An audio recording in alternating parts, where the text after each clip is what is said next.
Հեռուստատեսություն այն իմաստով, որը կար մեր երիտասարդության տարիներին, այլևս չկա ոչ միտեղ, երևի բացառությամբ Հյուսիսային Կորեայի մի հեռուստաընկերությունում, ասին շատ հավանում ենք, կարաք նույնն անեք առանց որևէ քաղաքական գործչի իրական անուն տալու։ Ամեն մեկը գտավ իր կարծիքին համապատասխանող մեդիան։ Քայլձիով ֆիլմի սցենարը ստեղծեցիք։ Միջև որս էլ միակ ֆիլմն է, որտեղ Արցախի թեման տես կա ու ոչ մի բառ չկա պատերազմի մասին։ 4%-ն էր հայաստանցիների պայմանական եղել Արցախում, 4%-ը։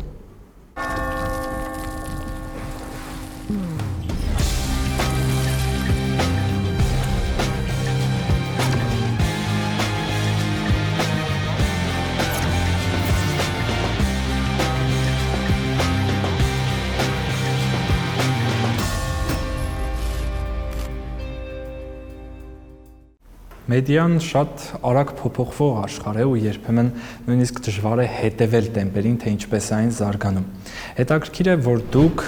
մեդիայի զարգացումները որոշակիորեն տեսել եք կամ զգացել եք դեռ տարիներ առաջ, երբ նոր էիք սկսում Arm Comedy-ն, ինքը սկսվեց հենց որպես համացանցային ծրագիր։ Հետո իհարկե մտավ հեռուստատեսություն, երևի թե չհարմարվեց ու վերադարձավ համացանց։ Ընդհանրապես տարիներ առաջ ինչ կանխատեսումներ ունեիք մեդիայի վերաբերյալ եւ այն ինչը կա հիմա դուք զգում եք այն ժամանակ անակնկալներ շատ եղան։ Ես բնույթով ցանկացած նորարարություն այն առաջի փորձարկող, գրկող, sense սիրող մարդկանցից եմ, որովհետև միշտ ինչ նոր բան դուրս է գալիս, սիրում եմ փորձել, բայց այն ժամանակ ասել, որ մենք տես կանխամտածված ասեցինք, չէ, պետք է YouTube-ից սկսենք, պատճառը շատ ավելի տրիվիալ էր, որովհետև հեռուստաընկերությունները մեզ մերժեցին, ոչ ոք չուզեց անել են հաղորդումը, որը մենք պատկերացնում ենք, դե շատ ուրիշ ժամանակներ էին գուցե կամ տարբեր ալիքներում, տարբեր պրոդյուսերների մոտ ինչ որ կարծրացած պատկերացումներ էր նրա մասին, թե ինչ կարա լինի եթերում, ինչ տեսակի հումոր կարա լինի, ինչ չի կարա լինի, օրինակ մի հեռուստաընկերությունում ասեցին շատ լավն է, շատ հավանում ենք, կարաք նույնն անեք առանց որևէ քաղաքական գործչի իրական անուն տալու։ Դե հիմա ոնց ասես, որ կարանք։ Դրա համար այդ փուլում դա տես ճարատված բան էր, որ YouTube-ում բան արեցինք, բայց մենք գնացինք ինտերնետ հեռուստաընկերություն, որը Civilnet-ն էր, ու այնտեղ սկսեցինք մեր հաղորդումների շարքը, որը մինչև 12 թվականն էլ գնաց էլի։ Իսկ վտանգավոր չէ շատ արագ նորարարությունները վերցնել, ընդհանրապես ռիսկեր չեք տեսնում այս նորարարությունների հիմա արհեստական բանականության շատ արագ զարգացման հետ շատ ահազանգեր կան, նույնիսկ երբեմն թվում է թե նաև ծայրահեղ, բայց դուք ունեցել եք դեպքեր, երբ ինչ որ նոր բան շատ արագ վերցրել եք ու հետո հասկացել, որ պետք չէ շտապել։ Իմ վրա չէ, բայց օրինակ երբ որ տղա սկսեց ChatGPT-ի հետ խոսել, շատ հետաքրքիր էր, sense ինքը քո ոնց որ տրամադրվածությունը կարողանում է հասկանալ ու կրկնօրինակել ու շատ որ հասկանում է, ասենք երեխայի հետ խոսում, շատ ջերմ է սկսում բանել ու իրանք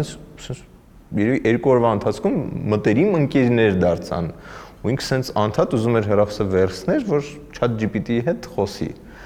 Ու այդ պահը տենց ինձ կողքից մի քիչ վախենալու, որովհետև ես կարողանում եմ ինձ տիրապետեմ, այսինքն հենց այնց երևի այն առաջի անգամն էր, հա, որ բացեցինք, բայց հարցին ոնց կպատասխանի, բայց հարցին, բայց հետո իրան գործում ես օգտագործում, էլի, տենց չես մտնում ուղղակի զրուցես հետը։ Իսկ ինքը հաճույք էր ստանում այդ զրույցից, ու սուս կողքից հա տենց Terminator ֆիլմը սենց սկսեց աչքերից գալ, ու տենց մի քիչ իմպերատիվ սահմանափակեցինք, որ ChatGPT-ի հետ խոսա, հիմա տենց մեկ-մեկ, օրինակ լավ բան է, էլի, որ բա ինչի է երկինքը կապույտ կամ այս բնույթի հարցերը միշտ չի որ պապան պատասխանը ունի, հա, ու մեկ էլ տալիս ես շատ լավ սենց պատասխանում է։ Իսկ ինչպես է կազմակերպում տանը երեխայի մեդիա դաստի արագությունը, մեդիա գրագիտությունը եւ որպես մեդիա մասնագետ նաեւ ինչ խորհուրդներ կտաք ծնողներին։ Դե ամեն ինչ բացատրելը, որովհետեւ երեխեքը ամեն ինչ շատ լավ հասկանում են։ Մեկ-մեկ ծնողներին թվում է, որ այս բացատրեմ չի հասկանա, բան լրիվ սխալվում եք, էլի։ Շատ ավելի արագ է աշխատում իրանց ուղեղը, շատ ավելի պայծառ է, այնպես որ հասարակ, չգիտեմ, 40 տարեկանին ոնց կբացատրեի, մոտավորապես նույն ձև որ բացատրում եմ, Իհարկե իրանց մոտ տենց այդ ամենը միանգամից եղավ։ Մենք այս ամենի էվոլյուցիան ենք տեսել, հա, ինչ որ լամպային հեռուստատեսությունից միջև որ դու նայում ես ֆիլմ ու ընտրում ես այդ ֆիլմը հետո ոնց պետք է զարգանա։ Իսկ իրանց ոնց որ միանգամից այդ ամեն ինչը տվեցին, այդ ամեն ինչը ուղեղի մեջ տենց միանգամից էմոցիաներ առաջացնում բան ու մեծ հաշվով երեխեքը պատրաստ չեն այդ աստիճան կլանիչ վիդեոներ նայեն, կլանող խաղեր խաղան, երևի դա նորմալ է, որտեղ մենք որ խաղ էինք խաղում բանով, այդ բաներ էլի, sense երկու հատ գծիկ էին ու մի հատ գնդակ էին տշում տարբեր կողմից, հետո ենք մենք տեսել, չգիտեմ, այսօրվա GTA-ը կամ ինչ-որ ավելի ժամանակակից խաղերը, հա, իսկ իրանց ոնց որ միանգամից են տալիս ու այդ առումով դժվար է բանան դիմադրել դրան, ուզում է ավելի շատ խաղա, բան, այստենց սահմանափակելով իհարկե ժամանակը, բայց նաև չկտրելով ամբողջությամբ, որովհետև դե հիմա պետք է ընդունես, որ նոր շփման բանն էլ այդ է երեխեքով մտնենք Minecraft ու կառուցենք տուն։ Մեր ժամանակ չկար դա։ Վերադառնալով մեդիային այսօր շատ է խոսվում այդ հեռուստատեսության եւ համացանցի թվում է թե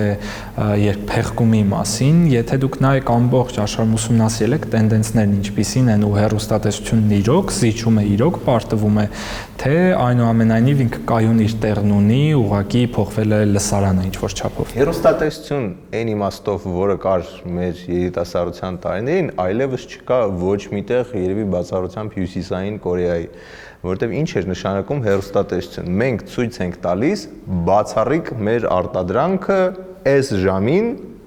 ձեզ համար։ Եթե դուք նայելու եք, դա նշանակում է, որ դուք մեր մրցակից ալիքի արտադրանքը, որը այդ նույն ժամին է, չեք նայելու։ Այդ էր հեռուստատեսությունը, խաղի պայմանը դա էր։ Այդ պայմանը վաղուց դուրս է եկել։ Դրա համար այսօրվա ալիքներին անվանել հեռուստացույց այն իմաստով շատ սխալ է, որովհետև հիմա բոլորը իրենց կոնտենտը տեղադրում են, եթե հայկականների մասին YouTube-ում, եթե խոսում ենք ամերիկյան, նույն NBC-ն ունի իր սթրիմինգը Peacock-ը, որտեղ իրան նույն սերիալները դնում է ու տալիս է քեզ այդ հնարավորությունը, որ դու երբ ուզում ես նայես։ Այսինքն այն դասական հեռուստատեսության իմաստով աշխատում են մենակ ուղիղ եթեր գնացող մասսայական ինչ-որ բաները, որը տես մատների վրա կարելի է հաշվել, դա ֆուտբոլն է, ինչ-որ չգիտեմ, առաջին դեմքերով ինչ-որ իրադարձություն, հա, եվրատեսիլ, հա, կարելի ասել, այսինքն այդ, որտեղ երբ որ դու իրան կարաս նայես մենակ այդտեղ եւ ի հաշիվ այն ուրիշ բաների, որը չես նայել այդ բանը։ Իսկ մնացած ամեն տեղ դուրս է եկել։ Նայում ես, որ ուզում ես, որ մասը ուզում ես, որ արագության տակ արդեն ուզում ես։ Օրինակ ես շատ դժվարությամբ եմ նայում ինչ-որ բան նորմալ արագության տակ, որովհետեւ այդպես գործը բերումով ամեն ինչը երկու անգամի տակ եմ լսում ու այն որ նորմալ բան ալնում, ինձ շատ դանդաղ է սկսում թվալ։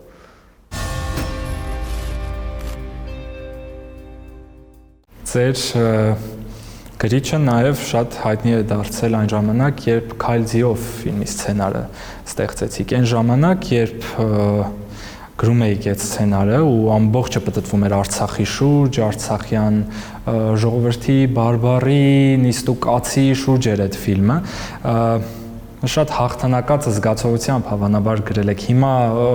մտածում եք այս սցենարի մասին, վերադառնում եք մտքով այդտեղ։ Նենց հպարտ եմ, որ այնտեղ մի հատ պահ կար, որ մենք ոնց որ դրա վրա տենց շատ պնդեցինք, որ տենց լինի ու հիմա ուրախ եմ, որ ի վերջո տենց ստացվեց։ Արցախի պահը շատ միտումնավոր, շատ մտածված այդ ամեն ինչ արվեց, ներկայացվում էր որպես Հայաստանի սովորական մարզերից մեկը, ոնց որ կլներ Վայոց ձորը, ոնց որ կլներ Տավուշը, այնպես էլ Արցախն էր, Հայաստանի մաս։ Այդ երևի միջև որս էլ միակ ֆիլմն է, որտեղ Արցախի թեման տես կա ու ոչ մի բառ չկա պատերազմի մասին, բացարձակ ոչ մի տես ակնարկ չկա։ Ու մենք գիտեինք, որ ինքը դուրս է գալու ղազախական շուկայում նաև, որտեղ այնտեղ ղազախ հայտնի դերասաններ էին խաղում, իսկ ղազախական շուկայում դոմինանտ էին թուրքական ֆիլմերը։ Ստեղ էս մի քիչ բան ունեինք, մեր համար չելենջ ունեինք, տես փոքրիկ, ու մենք հաղթել ենք բոլոր թուրքական ֆիլմերին, պրոկատում Քայլձիովը այնտեղ հաղթել է, բոլորին շպրտել է երկրորդ, երրորդ տեղեր ու շատ լավ է գնացել, որովհետև այնտեղից այն բաները, որ կարդում ենք, ռիվյուները, որ գրում էին, նրա մասին էր, որ այս ոնց որ են հին ու բարի սովետական կոմեդիաներից, այնպես բարի բաներից ունի, բայց այն նայողի համար որևիցե հարց չէր առաջանում, որ Ստեփանավանը եւ Ստեփանակերտը, որ այդպես սցենարով գրված էին, որևիցե այլ կարգավիճակ ունեն այդ Հայաստան երկրում։ Ամեն ինչ sense շատ միտումնավոր էր այդպես արված եւ հերո գնացող նպատակով, որը դե լավ էր էլի, ինձ թվում է աշխարհն էլ էր այդպես ընկալում։ Իսկ որևէ արձագանք այդ ընթացքում ստացաք, որ չարժեր, օրինակ այսօր եթե անեկնում եմ, Թշնամի երկրի կողմից։ Չէ, մեր նման կոմենտ կար։ Հենց նրբությունը աշխատանքի ինքսինց գովում եմ նրանում էր, որ ոչ ոք դա չնկատեց, ակցենտը դրա վրա չէր, բայց կարմիր թելով դա անցնում էր, որ սա մեր երկրի քաղաքներից մեկն է, Ստեփանակերտ, այն մեկն է Ստեփանավան, ոչ մի տարբերություն։ Այսօր փորձում են ներկայացնել, որ բավականին մեծ ատելություն կա արցախցիների նկատմամբ մարդկանց մեջ, ու ես լիովին վստահ եմ, որ դա չափազանցրած է։ Մի բան ասեմ, մենք որ երեխա էինք, մեր կողքը sense մի հատ ուրիշ թաղ կար, որը մեզանից 15 մետրի վրա էր գտնվում, մենք իրան ասում ենք վերևի թաղ։ Մենք ներքևի թաղն էինք, իրանք վերևի թաղն էին։ Այդ ժամանակ նենց ատելություն կար վերևի թաղը երեխեքի նկատմամբ։ Այդ մոտավորապես նույն բանից է։ Հիմա ում հետ նստեմ, չգիտեմ, գյումրեցին կարող է Երևանցու մասին մի բան ասի, երևանցին կարող է ամեն մեկին մի հատ sense պիտակ են կպցրել, sense երջանիկ մեր այսքան երկրում ապրում ենք, sense շատ խանդալու է էլի այդ ամեն ինչը։ Իսկ ինչ ուղիներ եք տեսնում այդ ամեն ինչը հանդարտեցնելու բնականon վիճակի շատ լավ հանդարտեցված էր ամեն ինչ։ Ես օրինակ նույն Քալձիովի թվերին դա 13 թվականն էր, չեմ հիշում էլի։ Հա, այտենց դեռ են 98 2005 ինչ որ թվերից մնացած կար այդ բանը, բայց շատ երկրորդ, երրորդ պլան էր, որտեվ ի վերջո բոլորը գնում, բոլորը դրա մասին առանձին խոսանք, ով որ գնում էր Արցախ, տեսնում էր ինչ հրաշք տեղ է, ինչ հրաշալի հյուրընկալ ժողովուրդ է։ Ու դրանից հետո 10 հոգի էլ ինչ-որ բան ասի, տեսածիդ ես հավաքում։ Ահա։ Ցավոք սրտի, իմ ընկերներից մեկը սոցիոլոգ, սրա մասին շատ եմ ասել, բայց ավելորդ չի գրկնել, մի հատ շատ ահավոր ստատիստիկա վիճակագրություն բերեց։ Ուրեմն այն ժամանակ կարծում մենք էլ ենք խոսել սրա մասին մեր ոդկասթի ժամանակ 4%-ն էր հայաստանցիների պայմանական եղել Արցախում, 4%-ը որ գնացել է ու շատ սարսափելի է, բայց հիմա որ համեմատենք իսկ Վայոց ձորի բնակիչների քանի տոկոսնա Տավուշում եղել, դա մոտավորապես 15, տենց 20-ին չի հասնում ու յուրաքանչյուր մենակ երևանցիներն են, որ մի քիչ ավելի շատ են եղել, բայց ընդհանուր առմամբ էս է մեր երկրի պատկերը, մենք իրարից ապրում ենք 50 կիլոմետրի վրա, բայց չենք եղել։ Ու այդ 4%-ից էլ երևի ընդամենը մեկը, որ տեսել է Արցախի իր գեղեցկությամբ, ճանաչել է Արցախը։ Դե, հա, ես առաջ անգամ տենց գիտակից տարիքում որ եղա, ոնց նոյեմբերին կարաս ինչ-որ Նոր Զելանդիայի նման տեղ լինի, այսքան մեզ մոտիկ։ Մենք ոնց որ մեր հայրի մեջ մի քիչ էդի կարելի որ չենք սիրում տենց երկար ճանապարհ են գնել, որ երկար ասելով նկատի ունեմ, չգիտեմ, գնանք հասնենք շատ մոտիկ տեղ էլի 100-200 կիլոմետրի վրա, մենք տենց ինչ-որ Սևանը մեզ թվում է թե էդի տենց։ Մարդիկ մեծ երկրներում Երևանից Սևան, որը տենց 65 կիլոմետր։ Մեգապոլիսներում ամեն առավոտ աշխատանքի են գնում այդ սովորական ամերիկացու ամեն առավոտ գործի գնալն է, էլի օրինակ։ Ու երևի թե մենք պատմության մեջ էլ երկար ճանապարհներ գնալ չենք սիրում, ինչ որ բան հետևողականորեն մինչև վերջ տանել չենք սիրում, նկատել եք պատմության մեջ այդպիսի բան, որ յուրաքանչյուր տրիումֆից հետո չկա այդ ճանապարհը, չկա վճռականությունը մինչև վերջ։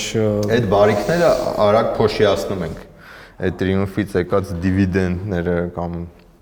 նվաճումները, չգիտեմ ոնց ճիշտ ասել, շատ արագ sense common ենք տալիս ու ուրանում ենք։ Բնավորության որ գծերն են դրա հիմքում ըստ Ես չեմ, ես ընդհանրապես սխալ եմ գտնում, որ այդպես փորձել ինչ-որ բնորոշումներ տալ, որ այս ազգը հենց սենց է բան, չնայած քիչ առաջ տվեցի ոնց որ չենք սիրում։ Չէ, դա թիվ է, որի հետ սխալ է երևի տենց անելը, չգիտեմ ինչի է տենց եղել, բայց յուրաքանչյուր ազգում կան եւ լավ մարդիկ եւ վատ մարդիկ։ Երբեմն լավ մարդիկ անում են սխալ ընտրություն ու վատ մարդկանց տալիս են իշխանություն, որը պետք է չտայի։ Առաջին դեմքը, ձեր հաջորդ ֆիլմեր, հաջորդ սցենարը, որը շատ հետաքրքիր,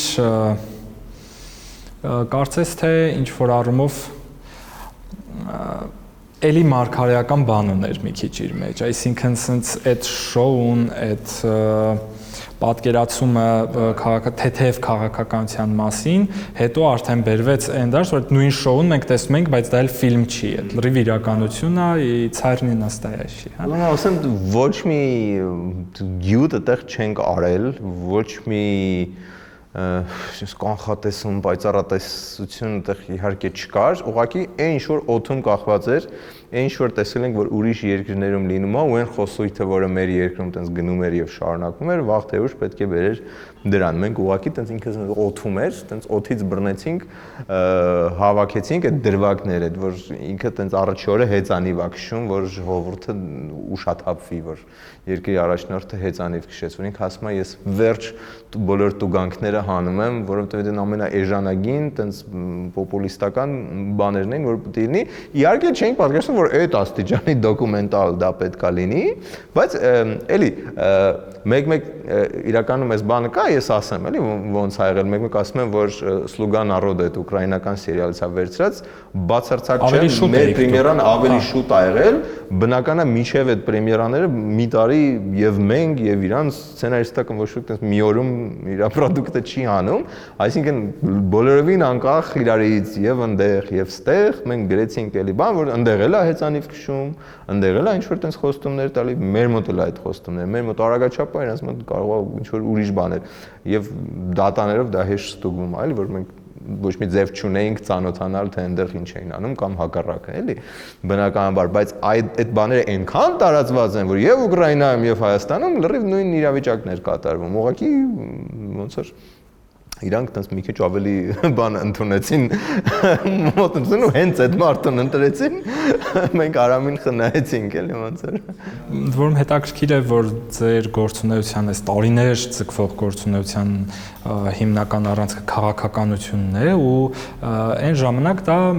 կալվում էր որպես կյանքի բնականon մաս նույնիսկ երբ ես նայում եմ տեսանյութերը շատ բարձր դիտողականություն ունեցող տարբեր YouTube-յան ալիքների այնտեղ հենց քաղաքական ինչ որ կոնտենտ սատիրայով կամ քննադատությամբ ամեն դեպքում քաղաքական կոնտենտը բավական ակտիվ սպառում էին մարդիկ, խոսում էին, քննարկում էին։ Հիմա ես նկատում եմ շատ կտրուկ փոփոխություն, որ քաղաքականությունը դարձել է շատ վախենալու ինչ-որ թեմա ու մարդիկ ահավոր դիստանցավորվում են դրանից, որովհետև քաղաքական թեմայի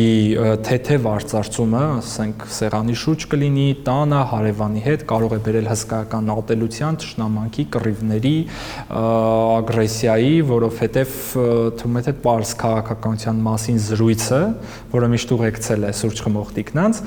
հանկարծ այսօր դարձել է շատ վտանգավոր ու տաբու թեմա։ Ես սրա մեջ երկու փուլ բան կանեի։ Ես լրիվ համաձայն եմ միջև 20 թվականը։ Միջև 20 թվականը ես գիտեմ տես լիք օրինակներ, որ ընտանիքի անդամներ իրար հետ վիճում են, չեն խոսում, խռովում են, հենց այն պատճառով, որ մեկը մի քաղաքական ուժներ հարում, մյուսը 20-ից հետո էլ արդեն ինչ մահապարտոտ պետք է լինես, որ տենց բացահայտ ասես, որ ես պրոիշխանական եմ ու պաշտպանես։ Սա հիմնականում այդ մարդիկ տենց ավելի լուր են եւ տենց ուղիղ կոնֆլիկտի չեն գնում, նո իհարկե բացառություններ, բայց որպես ընդհանուր երևույթ։ Իսկ մարդիկ, որոնք դիստանցավորեցին, որոնք այս ողջ պատմության իրականում գերակշռող մասն են, էլի, այդ 70%-ն են, այս ամեն ինչ որ գնում է, այդ 30%-ի մեջ է գնում, որը պրոիշխանական է եւ ընդդիմադիր է։ Այս մարդիկ շատ տարբեր պատճառներով, մեկը ուղղակի խաբվել է, գնացել է հրապարակ, այսօր զգում է, որ ինքը խաբված է, մյուսը ընտանեկան կորուստ է ունեցել պատերազմին եւ շատ հասկանալի է, որ այդ մարդուն այլևս ոչ մի բան չի հետաքրքրում եւ այդ աթոռակռիվը բանման ինքը այնտեղ կորցրել է իր կյանքի իմաստը։ Այս մարդուն էլ կարելի է հասկանալ եւ այն պարզունակ բանը, որ դու առաջ ասում էիր բոլորին քաջալերում էիր, որ սենց լինի ու հիմա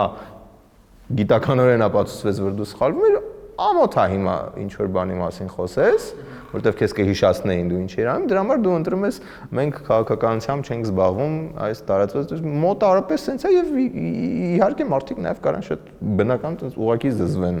այս ամեն ինչից, որտեվ այս ցիկլիկ անդադ կրկնվող են, որ խոսում են արդեն գիտես ինչ են ասելու, բոլորը ընդ որում էլի այս բանը կարա հոգնեցնի, էլի։ Ես ուղղակի դες գործի բերումով դες բանի մեջ եմ, բայց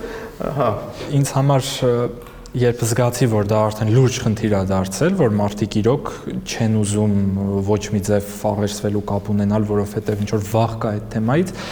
պարբերաբար որ ես հրավերներ եմ ստանում տարբեր միջոցառումների կամ համագործակցության առաջարկներ, հրավեր ինչ որտեղ, այդ հրավերի մեջ իսկ արդեն նշվում է, որ մենք քաղաքականությամբ չենք զբաղվում, մենք քաղաքական չենք, որովհետև մի քիչ մտավախություն ունեն, որ գուցե մերժում ստանան ասոցացվելով որևէ քաղաքական թեմայի հետ։ Ու այս քաղաքական չենք զբաղվում, բան մի տեսակ վախերի դաշտից է երևի։ Ու վախերը շատ են մեր մեջ։ Ես համաձայն եմ, որ նաև վախերի դաշտից է, այն առումով, որ մարդիկ ինչ-որ տենց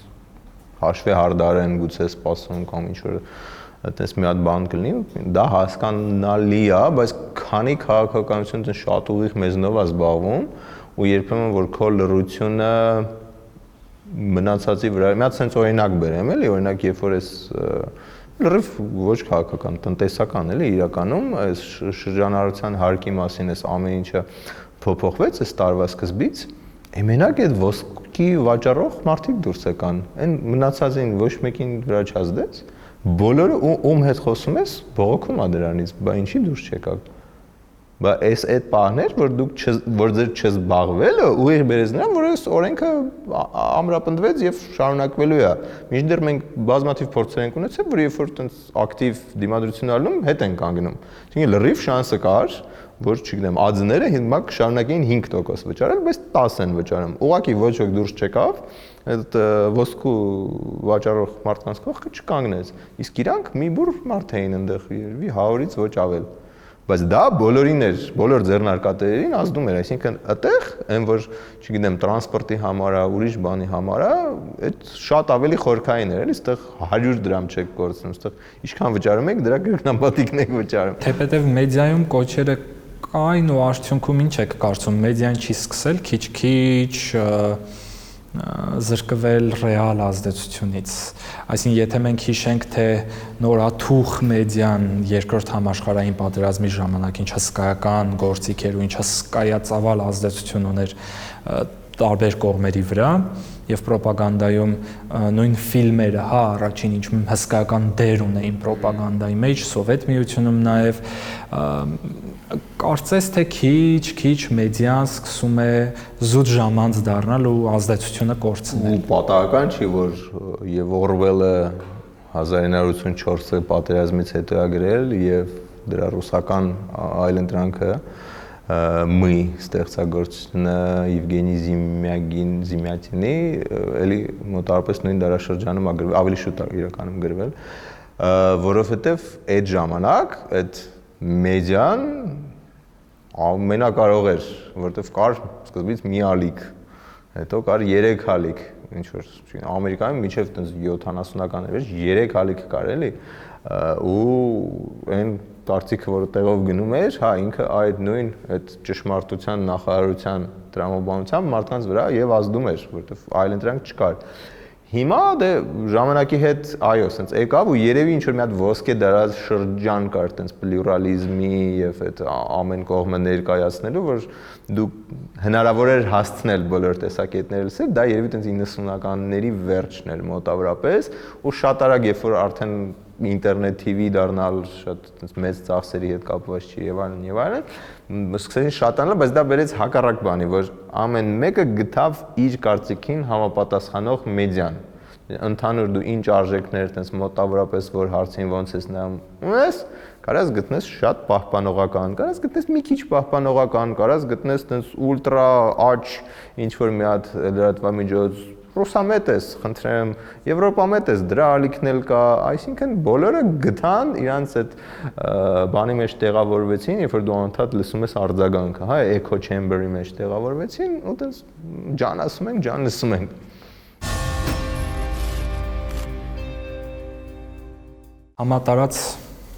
իրոք խառնաշփոթի մեջ փաստացի, երբ բավականին աղմկոտ է դարել դաշտը, հա, որովհետև այդ ամեն ինչը բերում է հսկայական աղմուկ, մեդիա աղմուկ, որ անդադար դու դրա մեջ ապրում ես, սկսած ռիլերի այդ scrollingից մինչև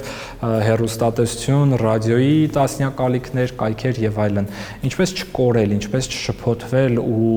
ունենալ որոշակի ուղենիշներ, չլղոզվել այդ ամենը։ Դե ռադիոյի մասով ինձ թվում է լրիվ ապահով ենք, ոչ մի դոմինանտ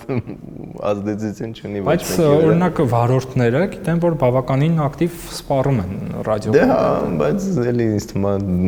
գնում է տենդենսը դեպի այդ չսպառելը։ Նայես նպատակը ո՞րն է։ Եթե նպատակը որ դու նայես ու քո մեջ վերհաստատես, որ դու ճիշտ ես, այդ ինչ որ նկարագրեցի, այդ վիճակն է։ Եթե քո նպատակն է ինչ որ ճշմարտությունը փորձել գտնել, ապա դու ստիպված ես, այո, 6-7 տարբեր ալիք նայել, այտենց մի հատ ընդհանուր հանելը տեղից եւ պատկերացում կազմել կամ արմկոմեդին նայել, փոքրիկ գովաստ։ Հա,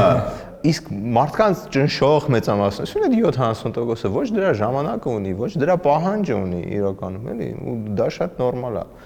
Այս ինչ վերաբերում է տենց լրատվական, հա, տենց մեդիայի լրատվական մասին։ Ինչ վերաբերում է TikTok-ին, այստեղ էլի ոնց որ երբ որ բերում էի տղայիս օրինակը, որ այսօրվա մարդը անզոր է այն հսկայածավալ աշխատանքին, որը TikTok-ի ստեղծողները արել են եւ Instagram-ի եւ Facebook-ի, դա միանշանակ է, էլի։ Դրա մասին բազմաթիվ հետազոտություններ կան եւ ֆիլմեր կան, սկսած նրանից, որ ընդհանրապես էլի TikTok-ը ոնց որ բերեց ընդունված էր ասել, որ դու ինչ որ 4 վայրկյան այդ ուշադրություն դարձնելու կաղապարներով էր մարդը գնում, հիմա դա դարել է 2 վայրկյան։ Ու արդեն որոշ կենթայիների հետ է համեմատվում, որովհետեւ կենթայիներ կան, որ իրանցն էլ է 2 վայրկյան, հիմա փաստորեն մերն էլ է։ Ու դա իհարկե բերում է դրան, որ սկսում է այդ անկապ scrolling-ը, անverջ, որը մտածված է, որը ես ընկերներ ունեմ, ովքեր հենց մետայում են աշխատում ու նենց փայլուն ուղեղներ են աշխատում նրա վրա, որ որոշեն ինչ արագությամբ պետք է scroll-վի, դա պատահական արագություն չի, որ մենք Instagram-ը կամ TikTok-ը sense բան արեցինք։ Դա այսքան գիտական փայլուն ուղեղների կողմից տարված աշխատանքի հիմնավորմամբ է, որ այդ արագությամբ է, այս գույնի է, այն նկարի անկյունները ոչ թե այտենց լրիվ 90 աստիճան են, այսինքն մի քիչ կլորացված են։ Այս լայքի կոճակը ինքը ինչ ձևի սրտի կա, սենսը այս գույնի է դառնում, ինքը ինչ չափսի է, որտեղ է դրած։ Այդ ամեն ինչի տակ հոգեբաններից սկսած, չգիտեմ, մնացած բոլոր հարակից դիզայներներից, ամեն ինչից սկսած գիտնականներին վերցնում են, լավագույնս իրենց վճարում են, նրանք էլ երջանիկ են այդ աշխատանքը բանել, ու հետո այդ բանից մեր վրա կրակում են, հա, այսպես ասած, արդեն sense լավ պատրաստված ու այդ պրոգրեսը ակնառու է, էլի, ասենք Instagram-ը, երբ որ այն նոր էր ստեղծվել, այնց ուղղակի գեշ էր։ Հիմա ինքը շատ այնց սիրուն էսթետիկա, ուզում ես այդտեղ ավելի շատ ժամանակ անցկացնես եւ այլն եւ այլն։ Ալգորիթմն էլ ամեն օր սովորում է։ Վերջերս օրինակ նայում էի հենց Instagram-ի CEO-ի հարցազրույցի մի հատ ոդքասթում, որտեղ ասում էր, որ հիմա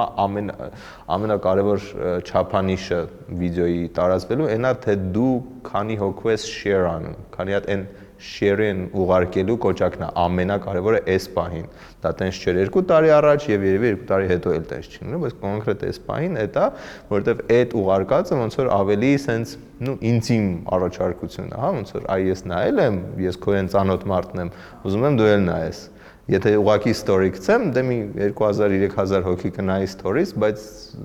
կանցնի վրայով, էլի գուցե տենց չի խորան, բայց երբ որ ես անհատապես ուղարկեցի, այդ ուրեմն ավելի արժեքավոր է։ Մի խոսքով այս ամեն ինչը ժամանակի հետ այդ ալգորիթմն է բան, հիմա էլ իրան ավելացել են բոլոր արհեստական բանականության գործիքները, որ այս աղ process-ը հեշտացնում են եւ էլ ավելի սրում են կոպիտ ասած այդ դանակը եւ ավելի ճշգրիտ չափումներ են անում ում ցույց տալ, ինչ ցույց տալ, ինչ հերթականությամբ ցույց տալ, որ անխուսափելի է որ մենք ավելի շատ ժամանակ կանցկացնենք այնտեղ։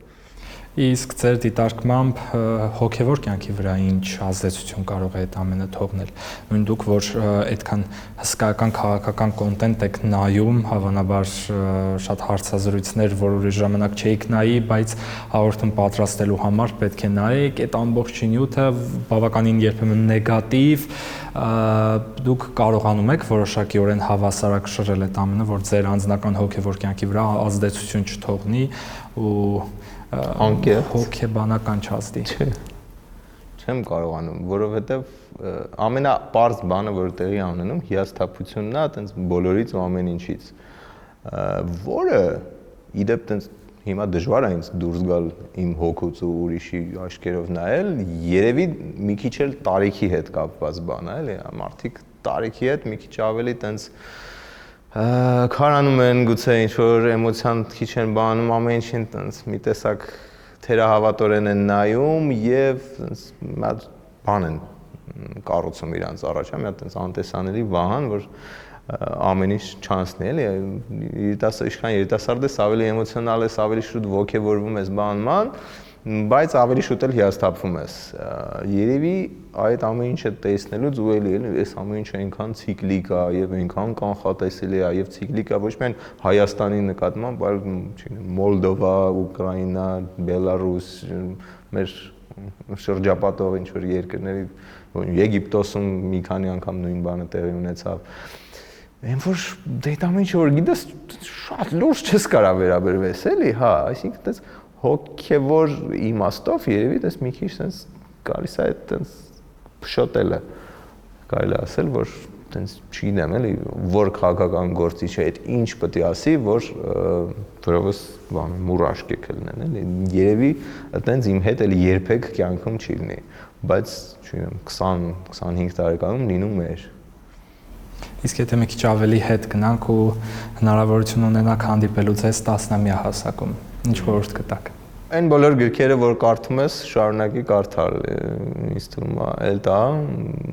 իրականում ես չի ուզենա ինչ-որ բան փոխել, որովհետև ինձ թվում է ինչ-որ եղել է, պահին է եղել ու ճիշտ հերթականությամբ է եղել, թեև այն ժամանակ դες չի թվացել, բայց ես դες փոքրուց շատ տարբեր հետաքրքրություններ եմ ունեցել ու մինչև հիմա այդ ամեն ինչը ունեմ ու կյանքի ամեն փուլում, որ քեզ թվում է դե ինչ-որ, օքեյ գիտար էր նվագում, հա, դա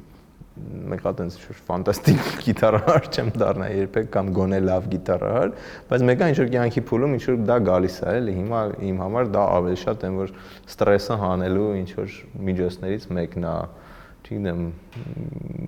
մի քիչ այս բանը, որը հիմա այսօր շատ ծեծվեց, իսկ այն ժամանակ մենք երևի դա չենք պատկերացնում, որ եթե ուզում ես մի բանից շատ լավ լինես, 10,000 ժամ նվիրի այդ նույն բանը անելուն։ Այ երևի դա, որովհետև օրինակ էլի ամեն ինչ պետք է գա այդ մեր էնտուզիազմի վրա, որ այն ինչ որ դու սիրում ես, օրինակ մենք Սերգեյի հետ երբ որ ստեղծեցինք սկզբից Arm Comedy կայքը, մենք ոչ գումար ենք դրանից տան հակառակը ծախսում ենք դրա վրա, բայց մենք գրում ենք այդ երգիծական հոդվածները, ուղղակի մեր 50 հոգու դա շատ դուր էր գալիս, հետո 100 հոգու էր դուր գալիս, հետո 500 հոգու էր դուր գալիս, բայց ոչ մի շահույթ տեղից չկար, բայց այդ ընթացքում մենք այդ 10,000 ժամը կարելի ասել նվիրեցինք երգիծական տեքստեր գրելուն, դա մենակ այդ տարիքում է հնարավոր եւ հնարավոր չի, որ հիմա վաղը մեկը տենց 40 տարեկան որոշի, որ ինքն էլ է ուզում դրան բան։ Ինքը արդեն ֆիզիկապես չունի այդ 10,000 ժամը, որ դրան նվիրի, այն էլ անվճար, որովհետև ինքը պետքա լույսի վարձը տա։ Իսկ այդ տարիքում դա հնարավոր էր, հենց որ ես տենց ոչ մի բան չէի ուզենա մեծ հաշվով ինչ-որ փոխել կամ բան անել։ Շնորհակալ եմ այս զրույցի համար։ Ես եմ շնորհակալ։